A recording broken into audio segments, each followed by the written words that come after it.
my name is Katie, and welcome to Open Invite, a space in which I hope to celebrate friendship, life, and the fun stuff in between.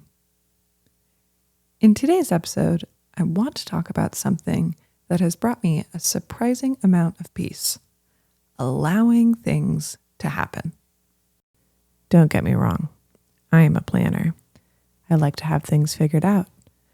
I am the type of teacher that maps out the entire year before the first day of school so that I can have wiggle room in case something happens, which more often than not, it does. But what type of magic happens when we think about our desires and allow them to happen? A few years ago, I noticed that I had what seemed like planning fatigue. It felt like if I wanted to see my friends, I had to be the one to make the plans. And while I love organizing, that role started to feel more like a chore than something I enjoyed. I lived in this perpetual fear that if I wasn't the one who made the plans, I'd end up spending all my time alone. But something had to give, and I decided to let other people make plans first. Looking back, I don't think I realized how little I trusted the process. Or maybe more accurately, how little I trusted that the people in my life would show up if I gave them the opportunity. It sounds simple, but it brought up a lot of fear. And that fear was connected to a story that I had been carrying for a long time, that things just don't work out for me. I spent a lot of the last episode talking about the stories we tell ourselves. And I think a particularly challenging story for me to get past was the idea that things don't work out for me. For a long time, I sort of romanticized the struggle. I was my own Sisyphus, feeling like life was constantly rolling a new boulder in my way. Except what you don't realize when you live your life that way is the constant light feeling of bracing in your system. What's going to go wrong? How long is this going to last? Who is going to disappoint me? It's exhausting. Sometimes my brain feels like this filing cabinet. If you've gone to trivia with me, you'll notice that when I'm trying to remember something, I will write out the letters of the alphabet and scroll down until I hopefully remember what I was trying to think of. This has worked a handful of times, but it also seems similar to the way I treat memories. There are some files that feel readily available, memories that are on standby for reevaluation. And the thing is, when you start to shift from a feeling of bracing to a feeling of allowing, those memories stop feeling like lifelines and can exist as reminders.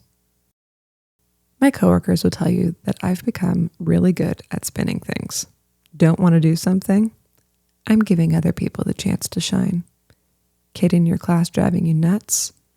This child is really expanding my patience. I'm pretty sure when I tell people with that attitude that it can come across as annoying, but that isn't how I mean it. I want people to feel like they are allowed to believe in themselves. I want people to be reminded that sometimes the only person standing in your way is yourself. And I think that's where giving yourself permission comes in. A shift that changed a lot for me was giving myself permission to enjoy my job. Talking about the frustrations of our jobs is an easy way to connect, but sometimes I'd feel awkward when people would say they hate their jobs. Sure, there are aspects of my job that are not my favorite, but I actually really like going to work. I wake up Monday mornings and I'm excited to see my coworkers, and I miss them during breaks. I affectionately refer to the people I eat lunch with as my lunch bunch, and we joked about getting together over summer break just to have lunch. I find that when I focus too much on what bums me out at work, it's harder to feel the joy. And while sometimes all we want as friends is to have someone to listen to when we're struggling, I had to learn that presence didn't have to mean participation. I'm allowed to enjoy my job, and other people are allowed to feel differently. I started to shift into this mindset 11 years ago when a coworker shared an idea that I haven't forgotten. From this time until New Year's Eve, she wanted to write down one positive memory each day so that the following year she could open it up and celebrate the year she had lived. Life had felt like it wasn't doing me any favors at that moment, but I do love a challenge, And my birthday was coming up, so it felt like the best time to start. The funny thing is that I'm still going. I have 11 years of positive things I've written down. Sure, some days are as simple as I got to sleep in, but every once in a while, I look back on a fun memory and text it to the person I shared it with. And then we both get to share in that joy and where life has taken us since then. It's a nice reminder that life is allowed to flow and have a blend of good and expansive days. Those days in which I've written, I slept in, or I watched a movie often took a little more effort to find the positive memory. But I think it just helped reinforce the idea that when we treat life like a scavenger hunt, we can often find the good. That scavenger hunt mindset has allowed me to experience a lot of magic. In addition to feeling like I plan a lot at work, I used to feel like I had to be the planner as a friend. I think part of it felt tied to my worthiness wound and feeling like I needed to have a role to be included. But the thing is, similar to when we feel like we have to do anything, there's this sort of exhaustion that comes with it. And one day I decided that I don't want that to be my main identity anymore. And for a while I stopped texting people. And that led to a lot of discomfort. I think for any of us that have challenged parts of our identity, there's this feeling like the filing cabinet will just start spouting out its own memories. Remember the time when you weren't included? Remember that time when people left you out? When was the last time someone called you? Do you think people think about you when you're not around? It plays dirty because it thinks it's protecting you.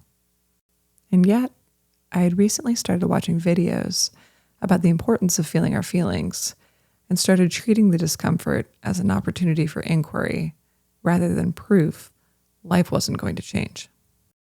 It is interesting how studies will show that your initial emotional response to an event typically lasts 90 seconds. My emotional responses can often turn into full-on experiences, so I still haven't mastered that initial catch and feel. But it's interesting how, in becoming better acquainted with how I handle my emotions, I've gotten much better at knowing the support that I need. As I wrestled with this idea of wanting to be able to receive invitations instead of feeling like I needed to control the plan, I asked myself, what do I want and how do I want to feel?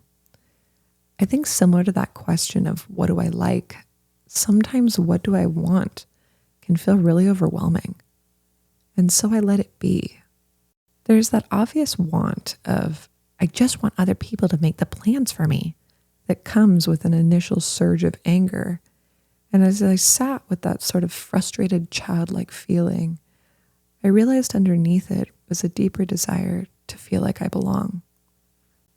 That people want to spend time with me. That I don't have to feel like I need to earn my place amongst my group of friends. I won't lie, it was hard. Just because I decided I didn't want to have to plan all of the time didn't mean that people started texting me right away. That worry that I would spend a lot of time by myself, it did happen. I had many weekends where I had no plans and questioned what I was doing. But something came from sitting with that discomfort. I got to spend a lot of time by myself. And I know I just mentioned how that was something I was afraid of, but it actually became something that let me learn how to support myself and honestly find some of the magic in it. I heard someone say that there is no such thing as a missed opportunity, and I actually let myself believe it. No plans on a Saturday could be reframed as life knowing that I needed a day to rest. And I had the freedom to determine what that rest looked like. Feeling like I'm having a mentee bee sounds like a great opportunity to practice some self-care. And I think as I shifted this idea towards letting days alone be a treat for myself, the times in which people would text me got to feel even more special. Because when I shifted my focus away from trying to force plans, I could see the joy that comes when they happen on their own. I won't say making that shift changed my whole life, nor has it always been something I found easy. but it did allow me to stop bracing so much. What surprised me was that the lesson wasn't really about making fewer plans. It was about trust. I had spent so much time believing that if I wanted connection, I had to be the one creating it. And while there's nothing wrong with reaching out to people, I realized I wasn't leaving much room for my friends to show up for me. By stepping back, I wasn't testing my friendships or keeping score. I was learning to trust that people cared about me, even when I didn't have proof of it at the moment. And I was learning to trust myself enough to believe that I belonged without having to earn my place. I learned how to show myself what it felt like to be chosen. I learned how to trust that I belonged, and in doing so, it became easier to trust that my friends felt that way too. Not because they changed, but because I finally gave them room to show up in ways I hadn't always been able to see. And as we come to the end of today's episode, I want to leave you with a few things that I have found helpful in letting life feel more peaceful. I would start with allowing yourself to feel gratitude. I am a big fan of gratitude practices, and I'll likely do an episode on it. But if you're looking for something simple to do, I'd take a few minutes in your evening to write down at least 3 things you're grateful for from that day. In addition to my phone list, I have a physical journal that I like to write in before I go to sleep, and it is a nice way to close out the day. Which leads me to my second point: allow good things to find you. Give yourself permission to accept that they can happen. In the past, I had sort of a scarcity mindset around good things. When something good happened, I focused more on waiting for the other shoe to drop than I did on being present. Your presence is a gift you can always give to yourself. And part of building a sense of inner safety and self-trust comes from learning how to let yourself be present in those moments. And the more I've learned to lean into that, the more ways life has been able to pleasantly surprise me. I'm sure this is something we can talk about more at another time. Finally, allow yourself to challenge the stories in your life that you don't like. For me, one of those stories was that connection was something I had to constantly create in order to receive. What I discovered instead was that some of the people I love had been there all along. I just needed to trust them enough to let them meet me halfway. Thank you again to those who have joined me today, and thank you to those who shared your support after the last episode. I hope the rest of your day is beautiful and that you'll find something good in it. And if nothing else, I hope you'll consider trusting yourself a little bit more today, and maybe the people around you too.